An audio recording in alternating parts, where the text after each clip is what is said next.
This is how you make my super easy, same day, simple focaccia.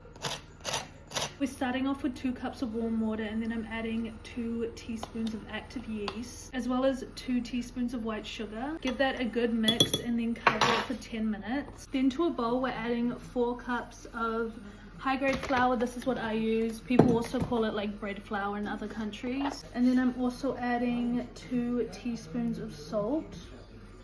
In that time, the dough would have foamed up and activated, so I'm just going to add it to the bowl. Then I'm just going to mix it all together. This is like a Danish dough whisk. I got it off Temu. I just like to scrape the sides so it's a bit cleaner. So you should be left with this shaggy-like consistency. If it's a bit too wet, just add some more flour. If it's a bit too dry, just add a bit more water. I like to drizzle a little bit of olive oil on top just so it kind of infuses that flavor. You can use whatever oil you like, but I will say with my plain focaccias, it's really nice with olive oil because you get that olive oil flavor, but it doesn't really matter, especially if you're putting like garlic and other toppings. It's like, you know, you have flavor from that. Now I'm just going to cover it for half an hour. Then after half an hour it would have risen a bit, so just wet your hand and do some stretch and folds. All you do is take one edge, pull it up and fold it towards the middle, and you're just going to do that around all the sides, and then cover it for another half an hour. Then you're going to take a baking tray and line it with some baking paper. You can do it without the baking paper, but you have to use a lot of oil so it doesn't end up sticking. Then I'm just gonna drizzle some oil. Then after another half an hour, we're gonna do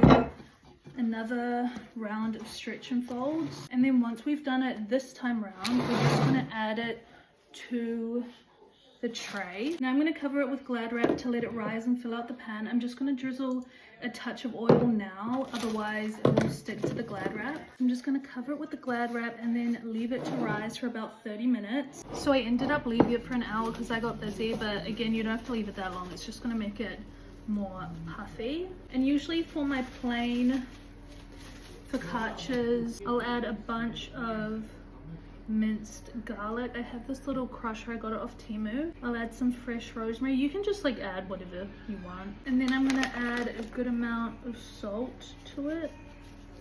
Gonna add some more oil. You can either oil your fingers or wet them with water and just dimple it in. Now it's going in the oven at 200 degrees or 400 degrees Fahrenheit for about 30 to 40 minutes. Just keep an eye on it and take it out when it's golden brown.